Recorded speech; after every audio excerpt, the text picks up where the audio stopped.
प्रभात जो शांत तेज घन,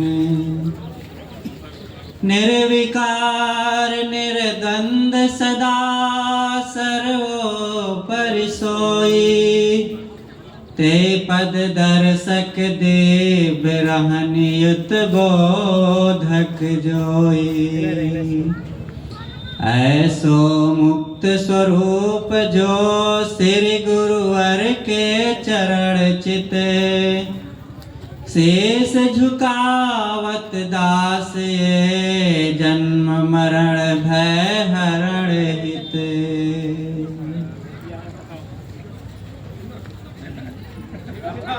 परम आराध्य सदगुरु अभिलाष देव जी का एक कैंप है।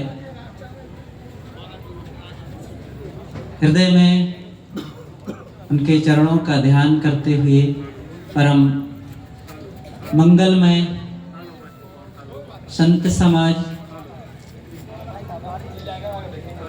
सम्माननीय भक्त सज्जनों, भक्तिमयी माताओं बहनों,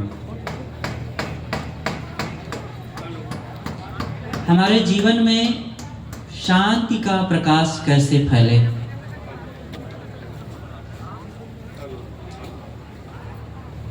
अंदर से हमें पूछना चाहिए, क्या हम सचमुच शांति चाहते हैं?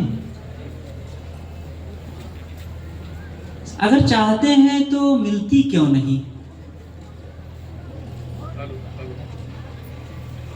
मिलना चाहिए, लेकिन इसका जब काम करेंगे तब होगा। आज सबका मन चीजों की ओर ज्यादा जा रहा है। भौतिकता का साम्राज्य चारों तरफ फैला है, वही दिखाई भी दे रहा है और मन में उसी की चाहत बनी हुई है। फिर शांति कैसे मिलेगी? शांति चाहने के लिए शांति का काम करना पड़ता है, और ये हर इंसान की अपनी मूल आवश्यकता है। जरूरत होते हुए भी अगर उसके लिए हम सोचेंगे नहीं, ध्यान नहीं देंगे, तो काम कैसे करेंगे? और बिना काम किए उसका लाभ कैसे मिलेगा? फिर जिन चीजों के लिए हमारा मन रात दिन ललचाता रहता है, वही चीजों से एक दिन मन उदास हो जाता है। चीजें वो फीकी लगने लगती हैं। फिर क्यों बारंबार उधर ही आकर्षित हो रहे हैं? यही है अज्ञान, यही है विषयाशक्ति। विषयों की आसक्ति अनादिकाल से हमारे मन में गूंज रही है। बाहर कुसंग पदार्थ प्राणी, अंदर कुसंग कामना चाह, साथे कुसंग देह मन इंद्री, जगत में रह के करिहो का। ये सदगुरु विशाल साहब जी का पद है, उसी में की ये पंक्ति है। दो साहब बताते हैं, कुसंग हमारे चारों तरफ है। बाहर में प्राणी और पदार्थ हमें आकर्षित कर रहे हैं। वे क्या आकर्षित कर रहे हैं? हम खुद अज्ञानवश उधर आकर्षित हो रहे हैं, और भीतर में इच्छाएं, कामनाएं, चाहनाएं ये भरी हुई हैं, और साथ में इंद्रियां हैं। ऐसी स्थिति में ये सब जड़ और चेतन मिल करके हमको बहिर्मुख बना रहे हैं। परांच खानि वितृण स्वयंभू, तस्मान परांच पश्चात नान्तरात्मन। ये उपनिषद का वचन है। गुरुदेव जी कहा करते थे कि प्रकृति ने हमारी इंद्रियों को बहिर्मुख बनाया है। हम सबके पास 5 ज्ञानेंद्रियां हैं। ज्ञान की इंद्रियां, जिनसे बाहर 5 विषयों का ज्ञान होता है। आँख, नाक, कान, जीभ और त्वचा, इन सब से शब्द, स्पर्श, रूप, रस, गंध, इन 5 विषयों का ज्ञान होता है। और रात दिन हम इंद्रियों से इन विषयों का ज्ञान प्राप्त करते हैं और इन्हीं विषयों को देख देख करके आकर्षित होते हैं। केवल आंखों से ही नहीं, हर इंद्रिय से हम ग्रहण करते हैं संसार को। रात दिन हमारे सामने से संसार गुजर रहा है, भीड़ के रूप में। ये 5 विषय भीड़ है इस जीव के लिए, और इस भीड़ में हम खो गए हैं, खुद को हमने खो दिया है। इन विषयों को इतना मूल्य बढ़ा दिया गया है कि हमारा कोई मूल्य ही नहीं रह गया। चीज मिले, शब्द, स्पर्श, रूप, रस, गंध आदि के रूप में हमें ये चीजें खूब मिलें, और इन्हीं के लिए फिर अब सारा पुरुषार्थ कर रहे हैं। आत्म शांति के लिए कौन सा पुरुषार्थ हो रहा है? इसलिए हमें अंतर्मुख होने का पुरुषार्थ करना चाहिए। क्यों नहीं लाभ निश्चय होता है कि ये काम महत्वपूर्ण है? क्योंकि हम अंतिम सच्चाई को देखते ही नहीं। जो कल होने वाला है उसको आज हम देखें। आज जो दिख रहा है केवल वही सच नहीं है, कल कुछ और होने वाला है। क्या होगा? बुढ़ापा आएगा, रोग आएगा, असमर्थता आएगी, ये संगी साथी छूटेंगे, शरीर जीर्ण शीर्ण होगा। तो उस समय हमारा कौन साथी होगा? उस समय के लिए हमने क्या कमाई किया है? शरीर के लिए तो सब लोग सोचते हैं बुढ़ापे के लिए धन कमा लें, बच्चों को बड़ा कर दें, ये सब काम आएंगे, साथ देंगे। लेकिन कितना ये साथ देते हैं? अंतिम में हमारी कमाई तो हमारे सदकर्म होते हैं। सदकर्मों की कमाई होना चाहिए। मैं कह रहा था, हम इंद्रियों से 5 विषयों को रात दिन जानते हैं। आंख से रूप को, आंख बहिर्मुख है। आखिर आंख एक साधन है, वो हमें जीवन निर्वाह के लिए एक चीज मिली हुई है साधन के रूप में। इससे देख करके हम कोई चीज लें, दें, चलें, रास्ता देखें, और शरीर निर्वाह में इससे बहुत बड़ी मदद मिलती है। जिसकी आंख खराब हो जाती है तब कितना कठिन हो जाता है व्यवहार करना।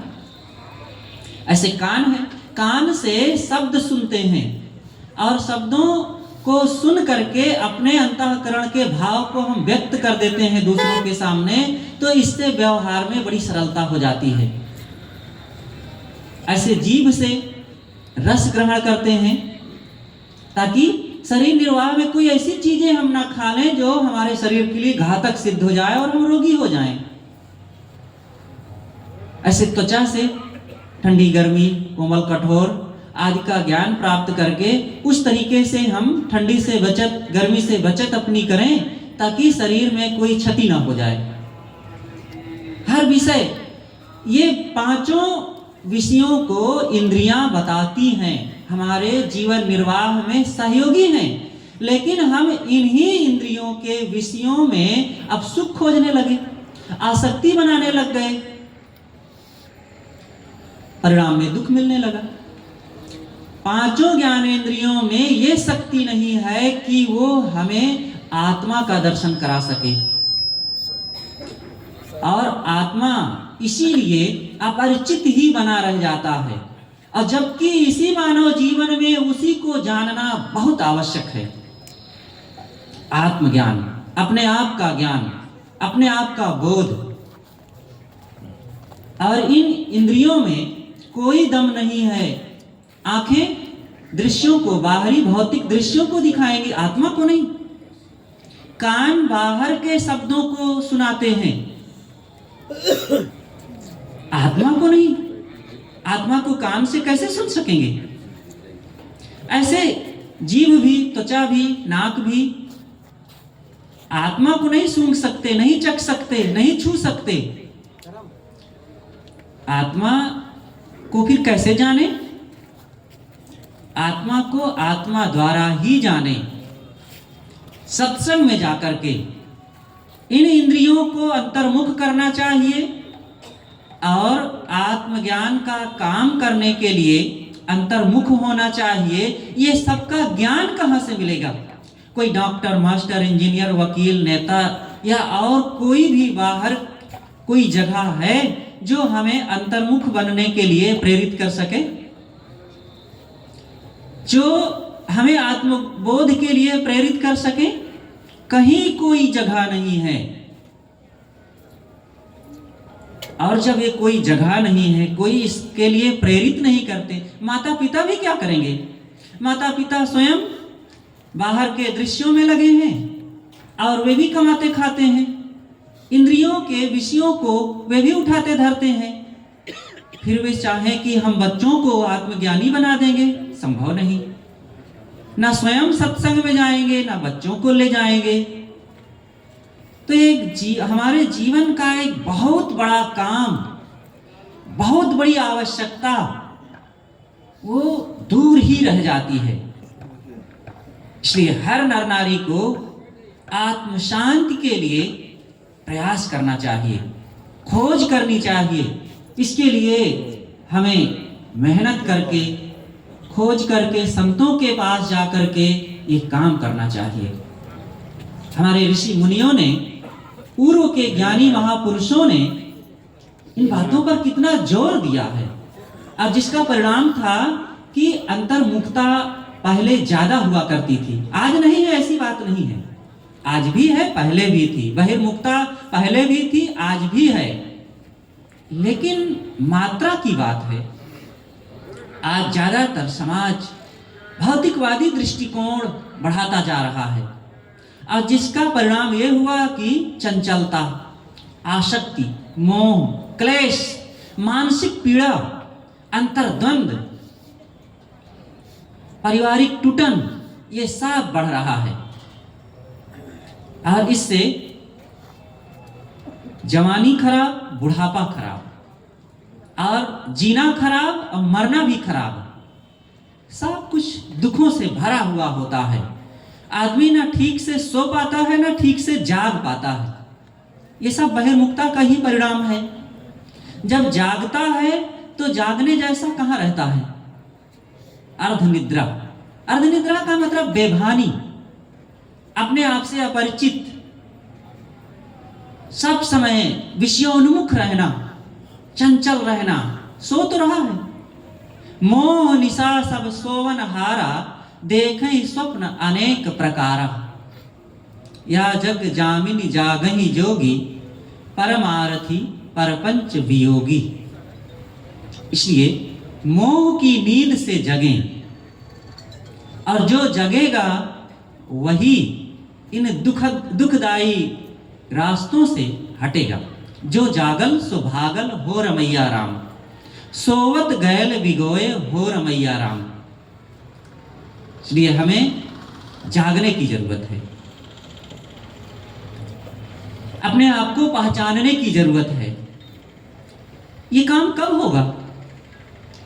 हर काम जो सांसारिक काम है जवानी में किया जाता है। भौतिक पढ़ाई जवानी में की जाती है। सब लोग जानते हैं कि जब एक बच्चा 10 साल का हो गया तब उसके पास ग्रहण करने की पूरी धारणा शक्ति आ गई है। बच्चों को 2-3 साल की उम्र से ही पढ़ाना शुरू कर देते हैं, और पढ़ाते पढ़ाते पढ़ाते भौतिक ज्ञान इतना उसके अंदर कूट कर भर देते हैं, और वो खूब ग्रहण भी कर लेता है अपनी 18, 20, 25 साल की उम्र होते होते। और फिर इतनी सारी योग्यता हासिल करके फिर और अंधकार में मन इंद्रियों की उस बहिर्मुखता की धुआंधार में दौड़ता है। और जब इतनी पूरी शक्ति से, क्योंकि अंदर में बहुत बड़ी एनर्जी है इस युवा अवस्था में, और उस एनर्जी का प्रयोग हमने अंदर में विषयों को ग्रहण करने के लिए खूब किया, पूरी ताकत लगा करके वो सारे संस्कार बड़े तेजी से अंदर भरते चले गए, पूरी जवानी उसी में लगा दिए, खूब भरने में संसार की आसक्ति को, और सत्संग की ओर आए नहीं। अब बुढ़ापा आ गया धीरे धीरे। अब चाह करके भी अपने मन को फिर बुढ़ापा में जो हमने भर रखा है 30, 40, 50 साल से अंदर में, अब उसको कैसे खाली कर देंगे? अब वो अंदर में परेशान करेगा, उसके संस्कार हमारे अंदर उठ उठ करके बेचैन करेंगे। और जिन चीजों पर, जिन लोगों पर बड़ा भरोसा था कि ये सब साथ देंगे, कोई साथ नहीं देता। चीजें क्या साथ देंगी, लोग क्या साथ? लोग तो खुद अपने अपने मन में बेचारे जूझ रहे हैं, वे अपने अपने स्वभाव से जूझ रहे हैं, चाहे वो बेटा हो, चाहे बेटी हो, चाहे पति हो या पत्नी हो, कोई किसी का साथ नहीं देता है। थोड़ा सा चीजों के लेन देन में, आपके खाने पीने में, घर में झाड़ू पोछा लगाने में यही तो मदद कर सकेंगे।